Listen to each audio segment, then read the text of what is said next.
Gracias a Dios que podemos depositar todas nuestras cargas, nuestras angustias, nuestros dolores en Él. Si no descansáramos en Él, no pudiéramos seguir hacia adelante. Muchas gracias. Dios les bendiga a cada uno de ustedes. Oren también mucho por los hermanos que han salido de vacaciones, que Dios los traiga y los lleve con bien, y por algunos que también ya están por salir, que se van de vacaciones para algún lugar. Dios les bendiga, cuídense mucho. ¿Y qué le parece si abrimos la Biblia? Porque estamos hablando de un tema que nos ha llevado ya algún tiempo, acerca de lo que Dios inició con un hombre. Estamos hablando de la nación, de los padres o los padres de la nación de Israel. Y cómo Dios de un solo hombre dijo que iba a ser una gran nación. Una nación que no iba a poder ser contada, ni siquiera como se pudiera contar las estrellas o la arena del mar o el polvo de la tierra.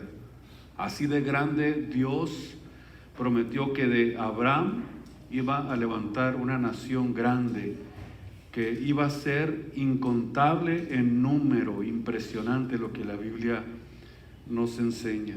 En esta noche vamos a hablar del encuentro entre Abraham y Melquisedec, para que pongan ahí este subtítulo: encuentro entre Abraham y Melquisedec, para nuestros hermanos de la radio y los hermanos que siempre, gracias a Dios, están al pendiente de estas enseñanzas.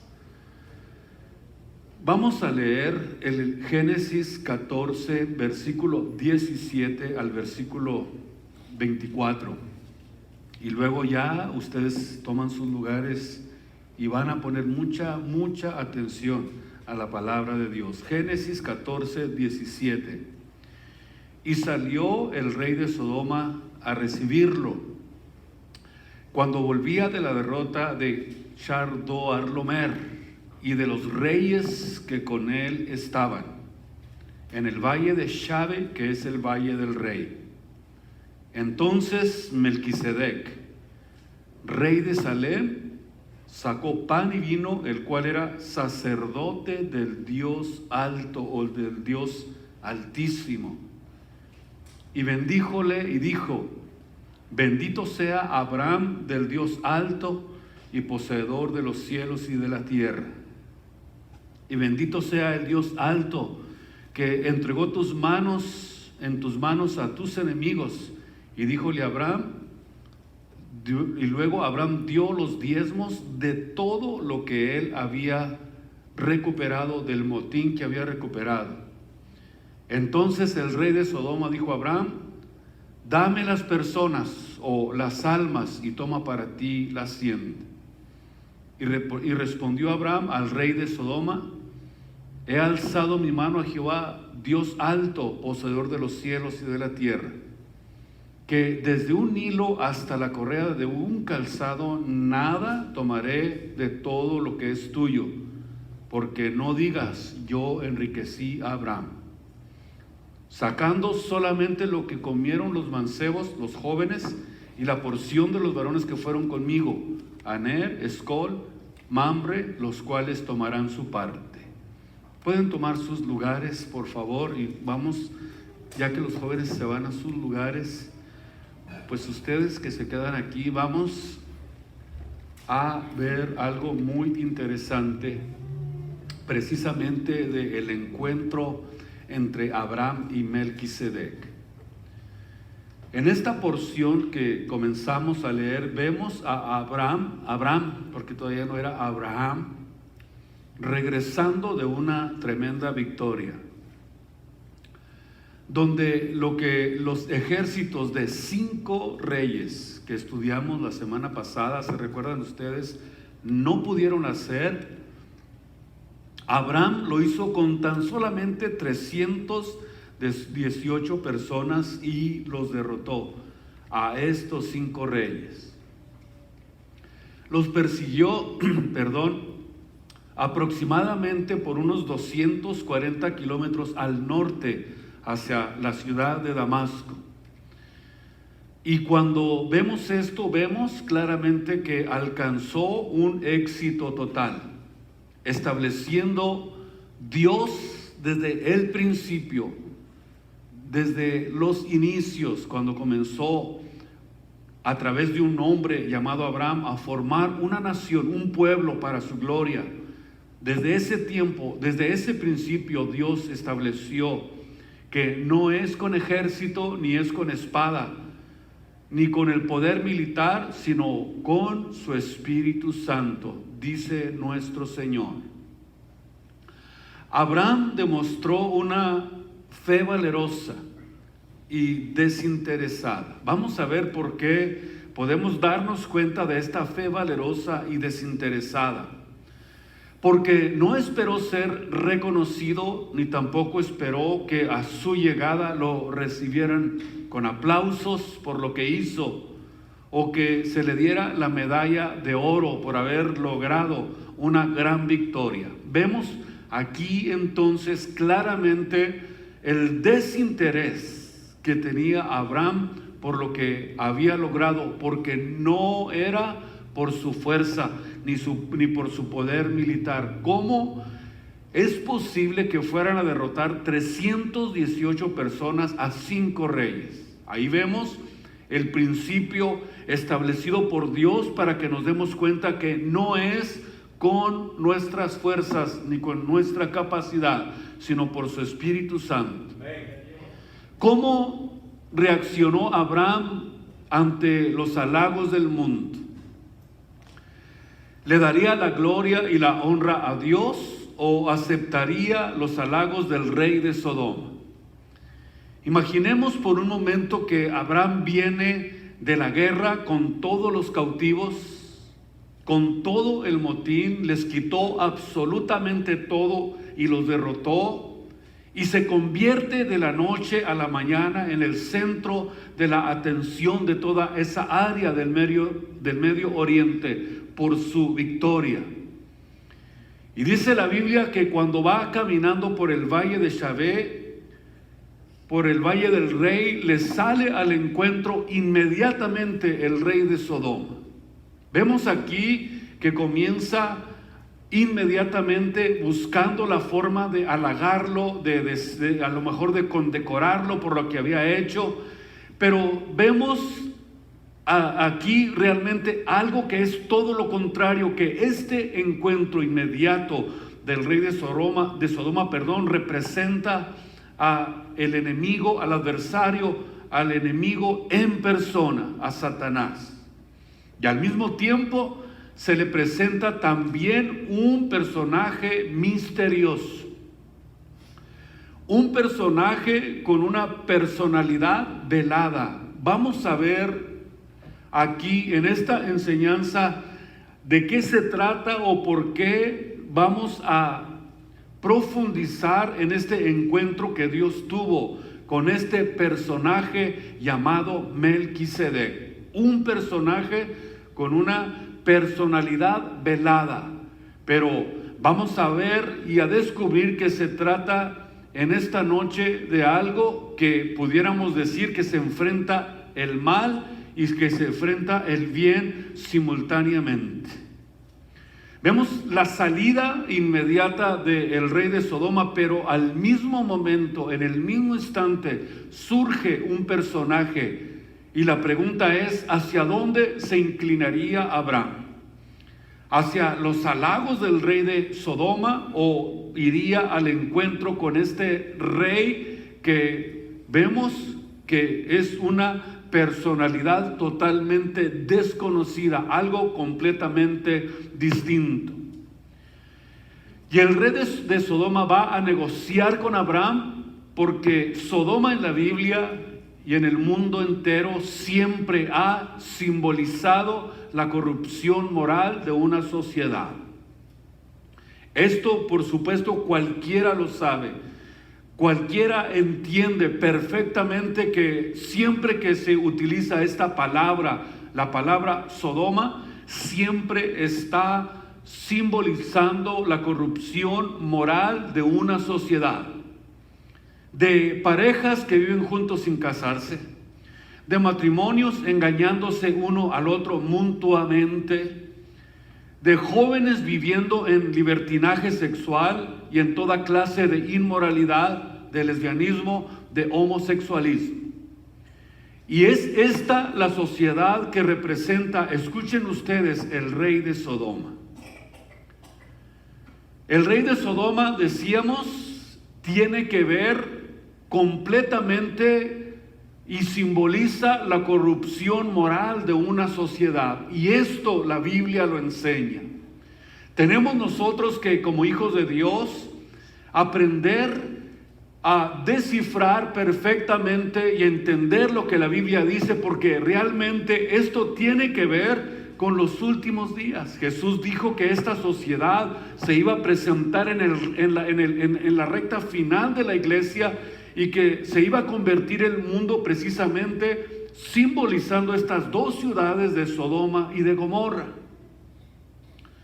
Iniciemos pues en el versículo 17 y versículo 18, donde comenzamos y vemos precisamente este encuentro del rey de Sodoma, que sale al encuentro después de que él había derrotado a esos 5 reyes. Y en los versículos 17 y 18 encontramos también que surge un rey llamado Melquisedec, rey de Salem. La palabra Melqui en el hebreo significa rey y Sedec significa justicia. Para ustedes que les gusta quizás tomar apuntes para ir descifrando mejor lo que vamos a tratar de comprender en esta noche. Entonces, Melqui significa, decíamos, en el hebreo, rey. Sedec significa justicia. No es el rey de justicia, no el rey de la justicia, perdón, sino rey de justicia. Y también dice allí donde leíamos rey de Salem. Del hebreo es la palabra shalom y significa paz. Y también habla del sacerdote del Dios Altísimo. Y vamos a ver cómo cada uno de estos 3 atributos le pertenecen única y exclusivamente a nuestro Señor y Salvador Jesucristo. En el libro de Efesios capítulo 2, versículo 14, quiero que ustedes vayan conmigo a esta porción para descifrar cómo estos atributos le pertenecen única y exclusivamente a nuestro Señor Jesucristo.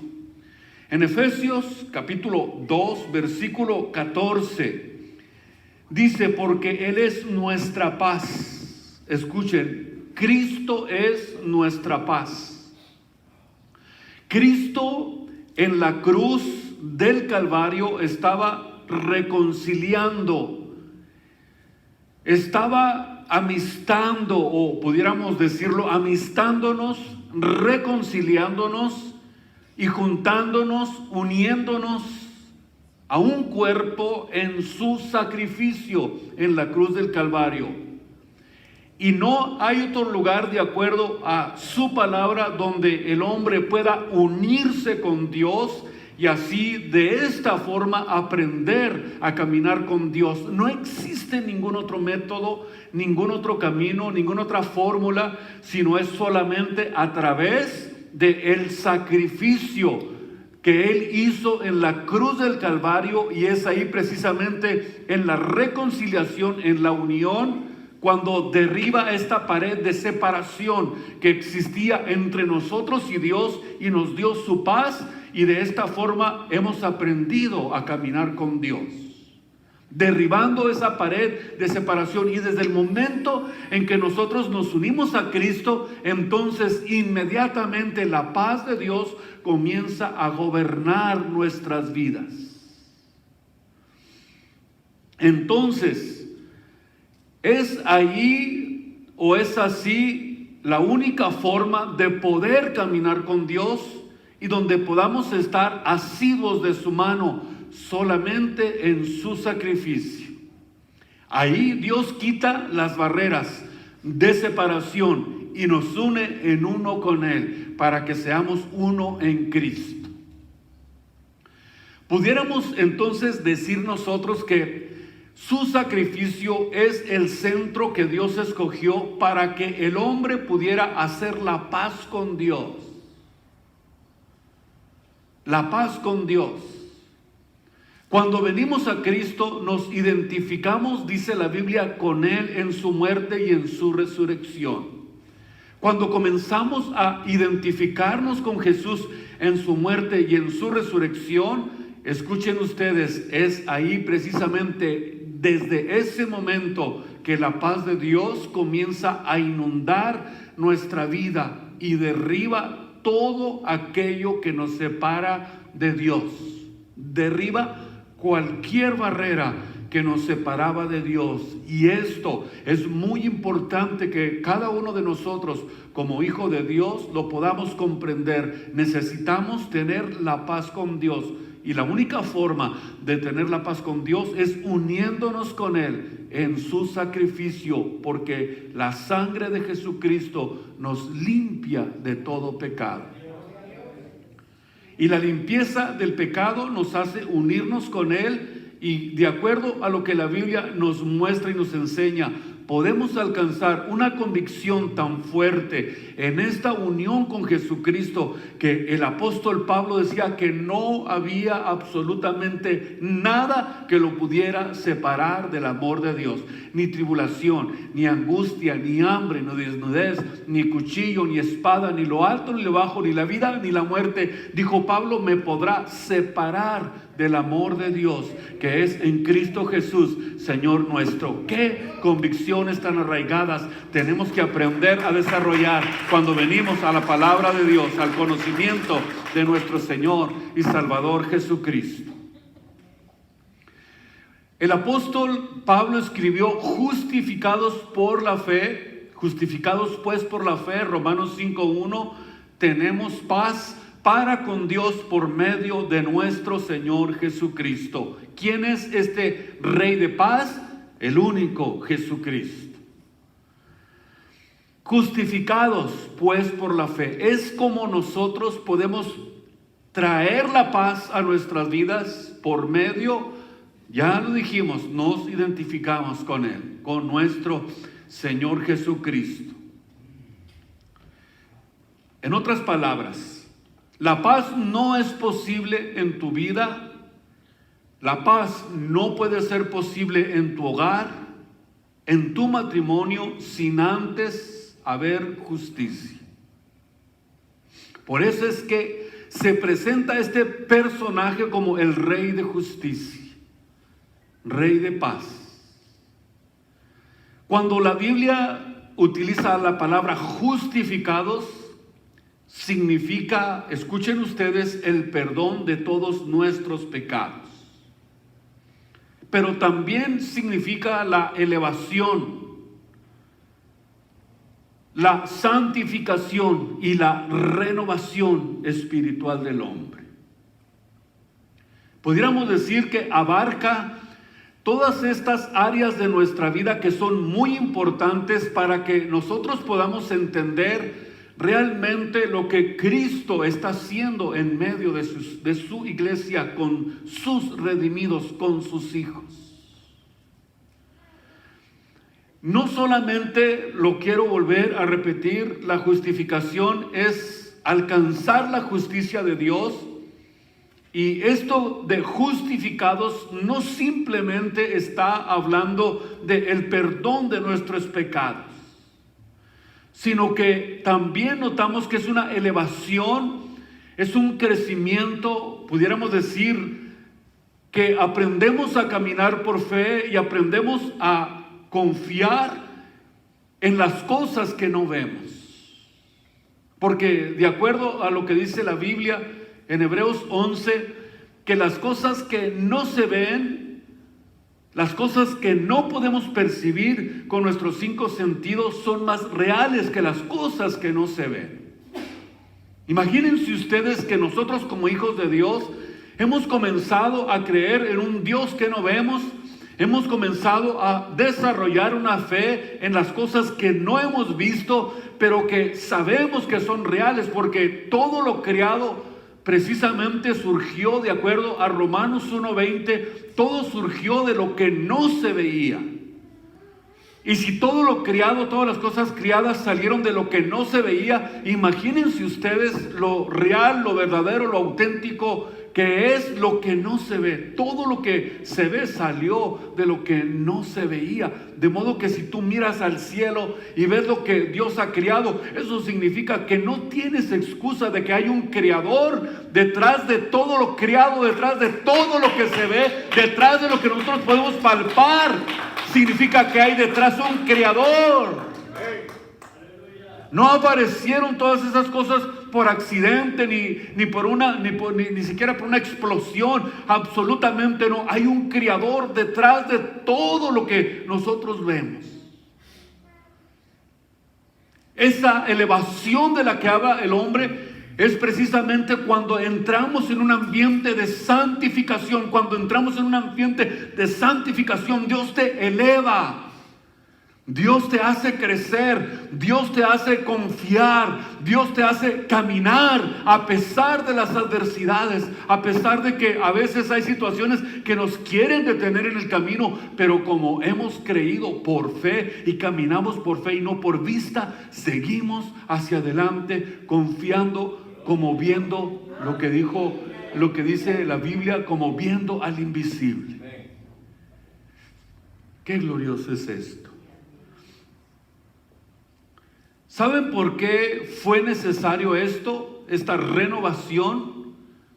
En primer lugar, porque el fruto de la justificación número 1 es la paz con Dios.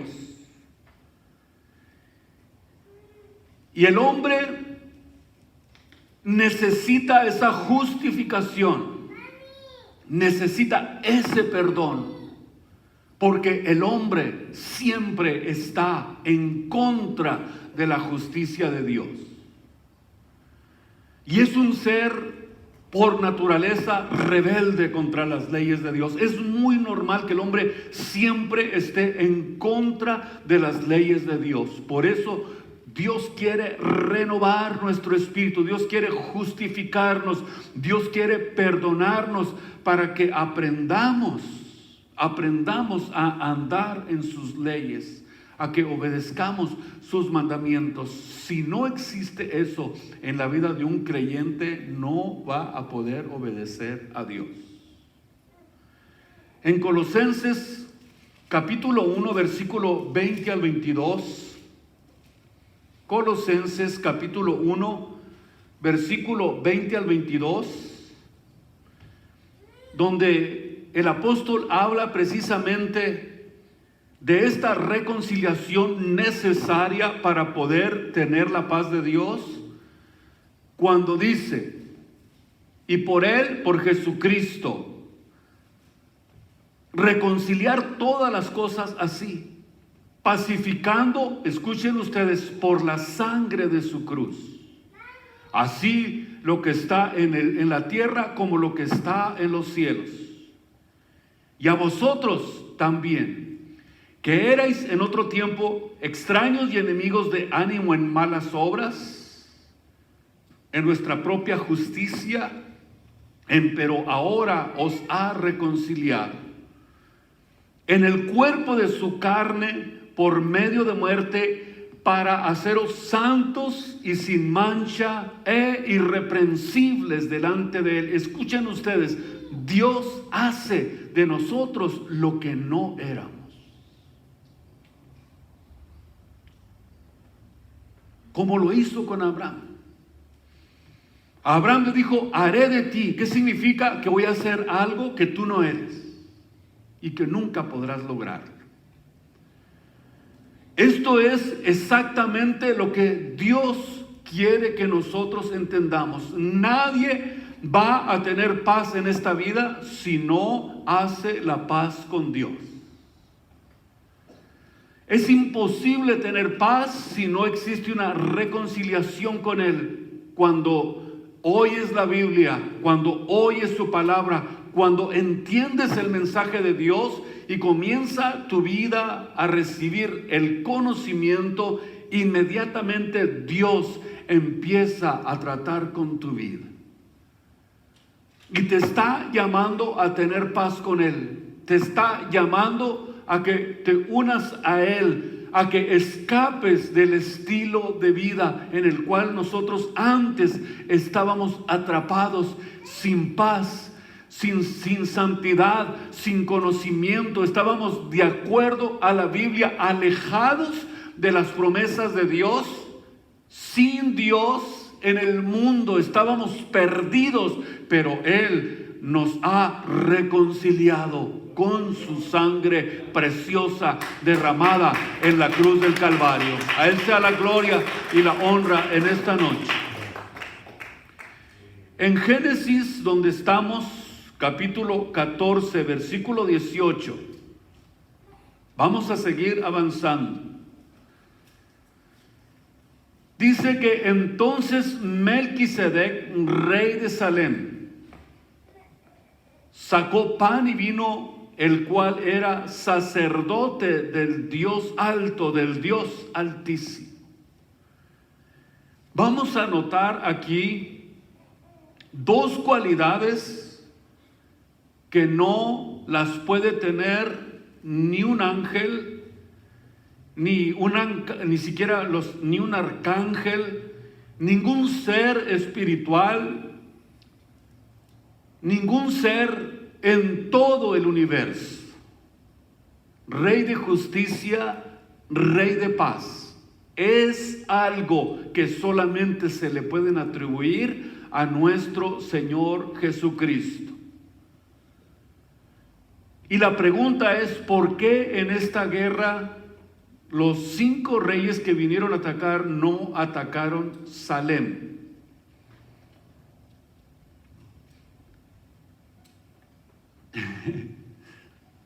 Ya los puse a pensar, ¿verdad? Poquito. ¿Por qué no atacaron esta ciudad? ¿De dónde salió ese rey?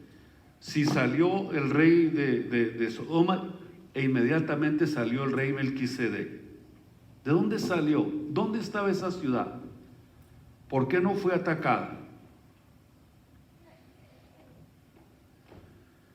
La palabra Yeri o Yeshu del hebreo significa ciudad. Salem significa paz. Y la palabra Jerusalén significa ciudad de la paz. Y de acuerdo a lo que nosotros estamos viendo, este era rey de Salem, no de Jerusalén, sino rey de Salem, o sea, el rey de la paz. ¿Y por qué no fue atacada? Porque Jerusalén en ese tiempo todavía no existía. Simple la respuesta, ¿verdad? Melquisedec es una manifestación o una teofanía de Dios, de Jesucristo, por primera ocasión. Acuérdense que estamos hablando de un hombre a quien Dios llamó para formar una nación que sirviera a un solo Dios. Y en esta ocasión encontramos la primera manifestación de Dios como un ser humano.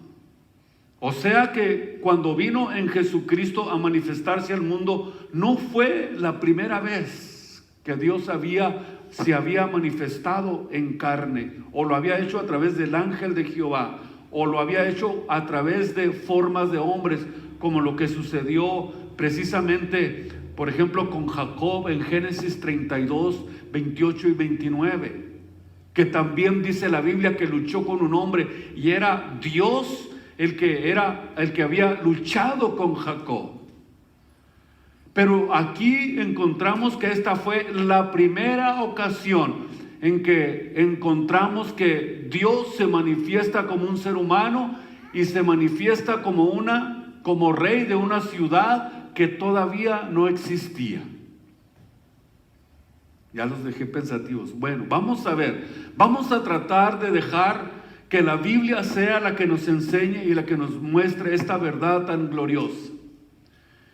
Cristo aquí está representándose como el rey de Salem, no de la ciudad de Jerusalén. Ya eso de ciudad se lo han puesto pues algunos enseñadores. Cuando leemos Génesis 14, 18, se le dice a Melquisedec sacerdote.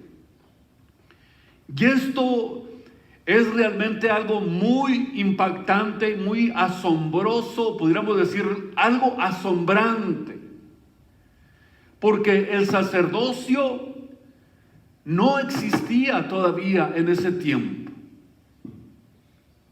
Cohen del hebreo, C-O-H-M del hebreo, es lo que significa sacerdote, y no fue hasta que Moisés subió al monte Sinaí y que estuvo, de acuerdo a la Biblia, 40 días que estuvo ahí, Dios le reveló el libro de Levítico, el libro de Éxodo y el libro de Deuteronomio. Y le dio en Deuteronomio la ley civil para que reinaran los reyes o los gobernantes.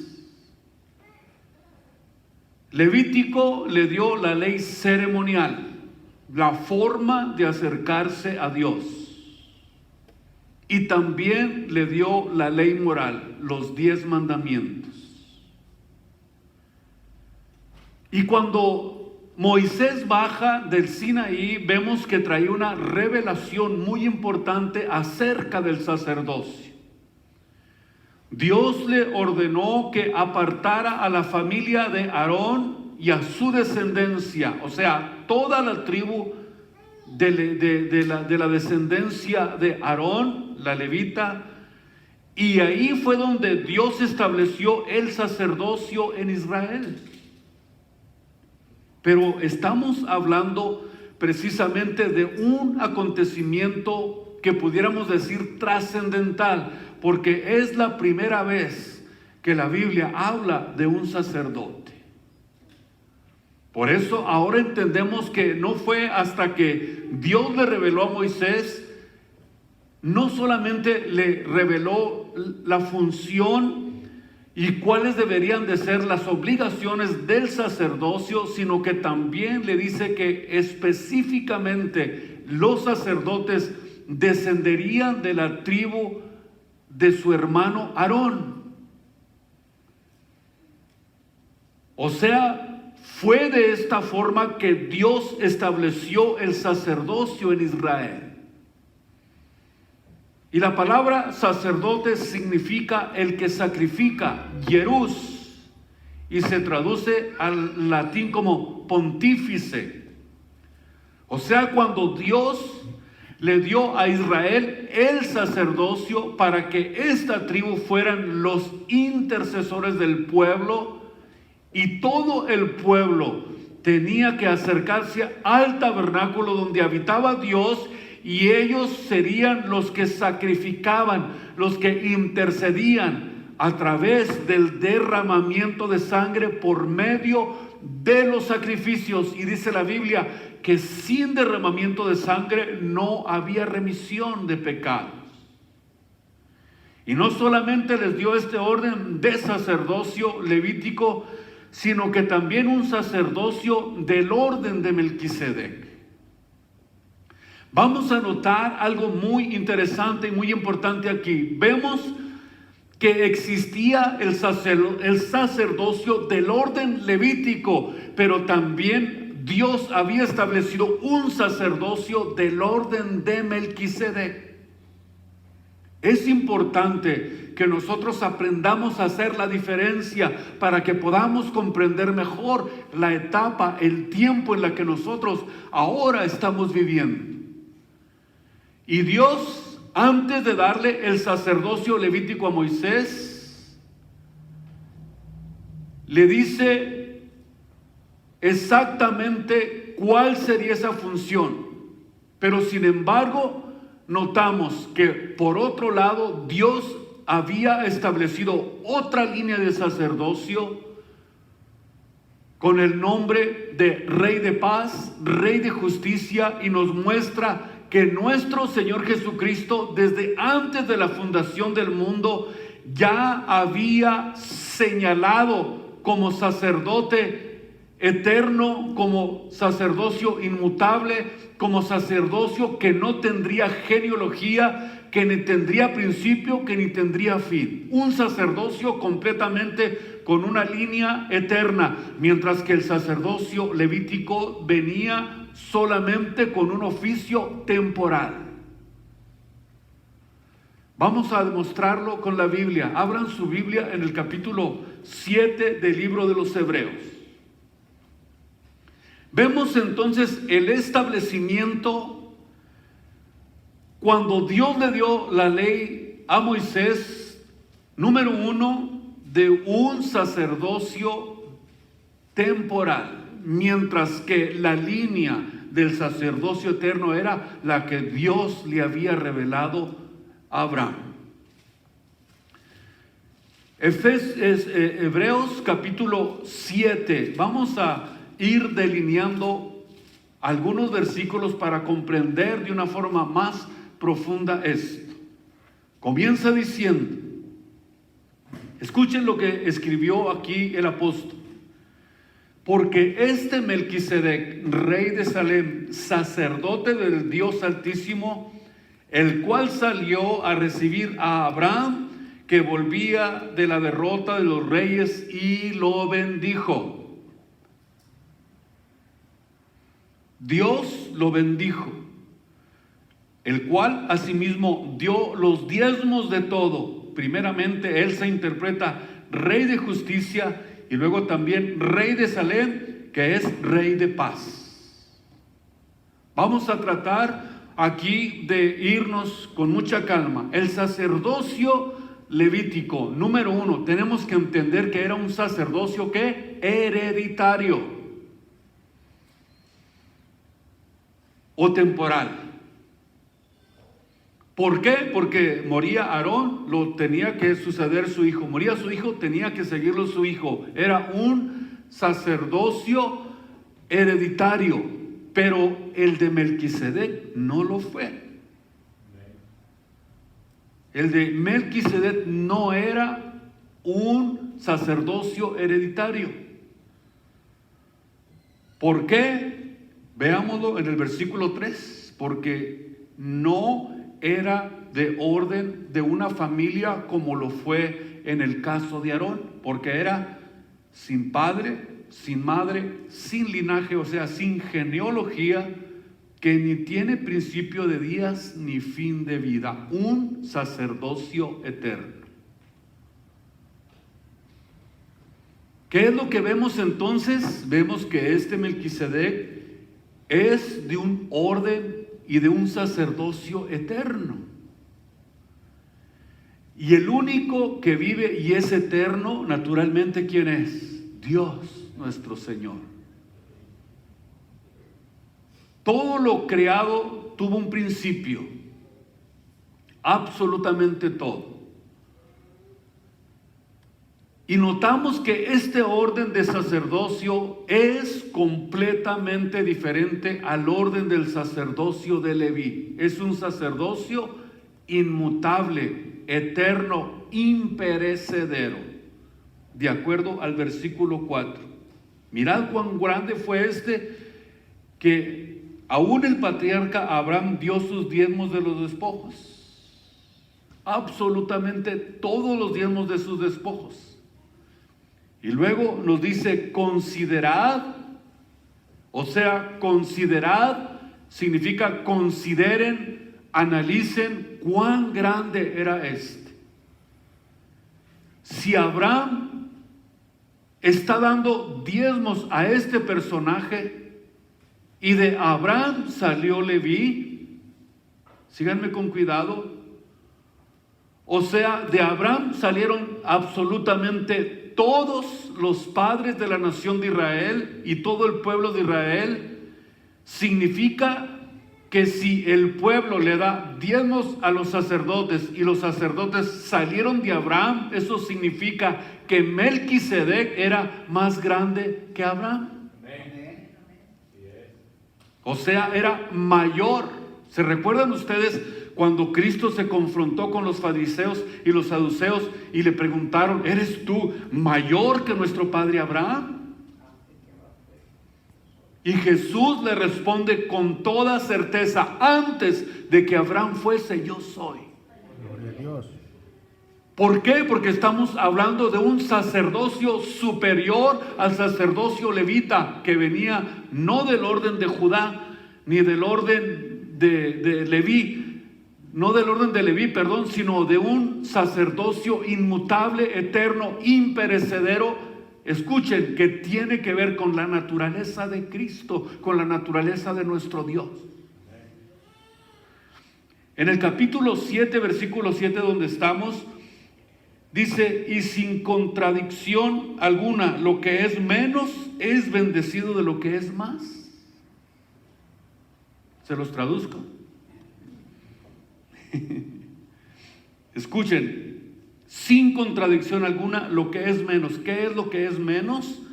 Simplemente cuando el pueblo traía los diezmos a los sacerdotes, simbolizaba que los sacerdotes que administraban dentro del tabernáculo eran mayores que el pueblo. Y si Abraham le dio los diezmos a este rey Melquisedec, significa que el menor diezma ¿a quién? Al mayor.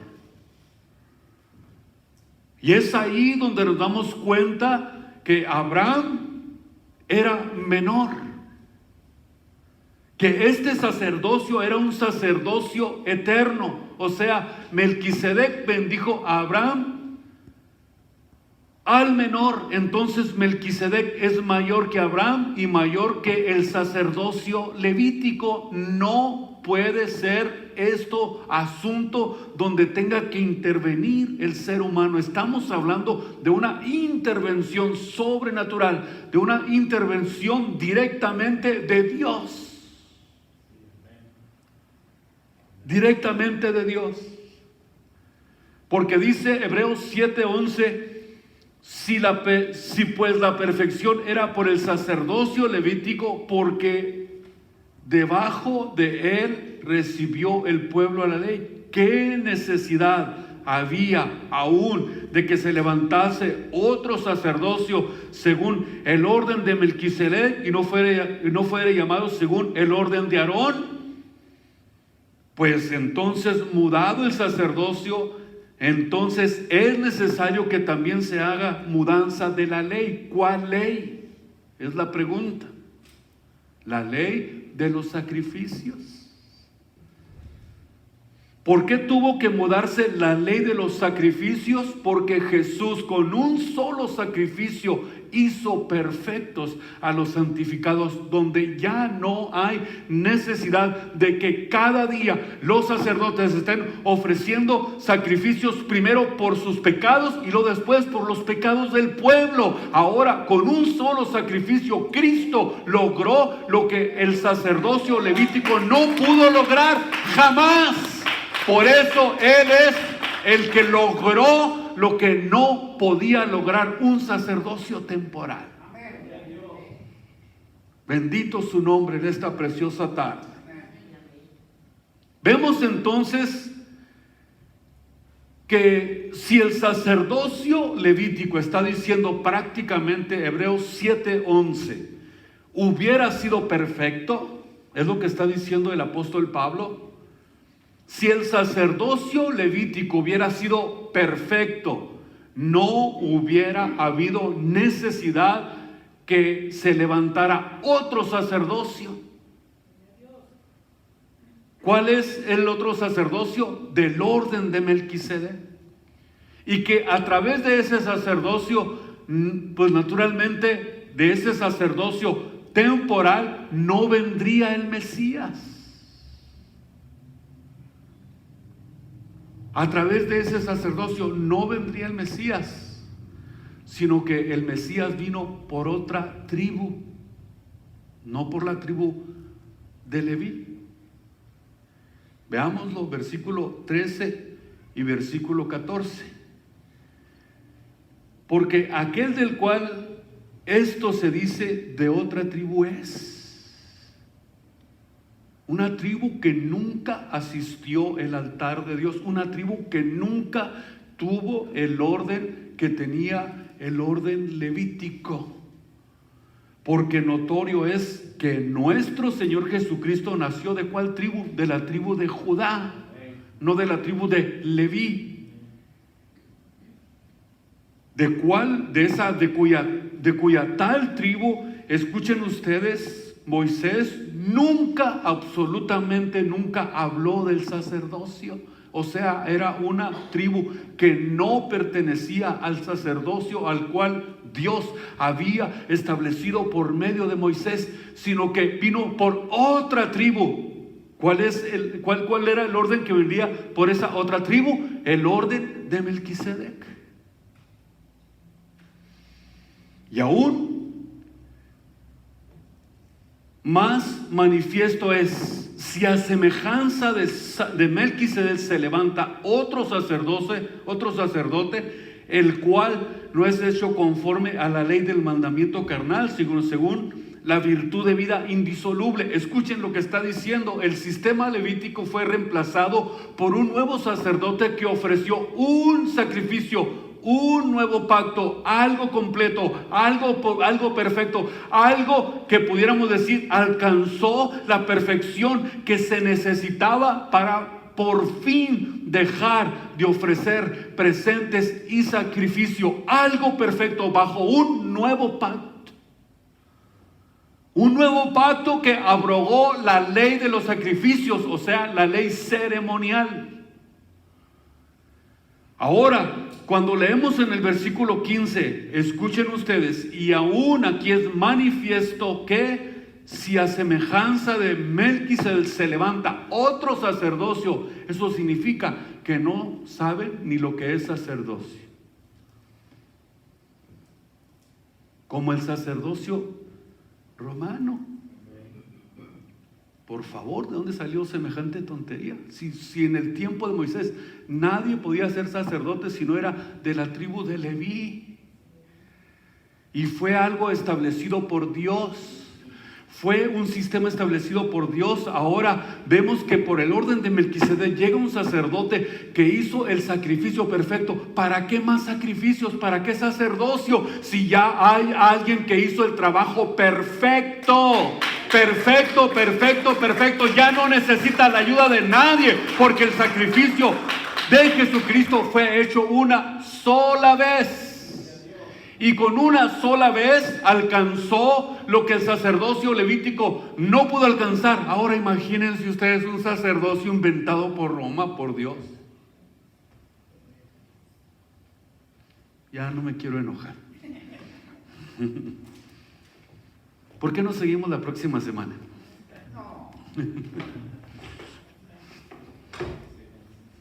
Gracias a Dios.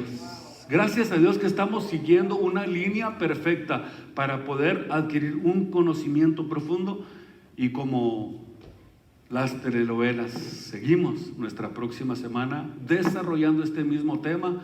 Así que si ustedes no han escuchado las demás enseñanzas acerca de los padres de la nación de Israel, que llevamos, ¿cuántas? No las he contado. ¿Cuántas enseñanzas llevamos más o menos, hermano? Unas 20 quizá. ¿Mande? No más. Si ustedes quieren agarrar el hilo, como luego se dice, así como María la del barrio, que a ver en qué se... Comiencen desde el principio y van a ver que llevamos una cronología perfecta acerca del conocimiento de un hombre al que Dios llamó para formar una nación. Y estamos ya aquí precisamente en este acontecimiento acerca del rey de Melquisedec, que fue el encuentro entre Melquisedec y Abraham. Esto ya no lo está grabando.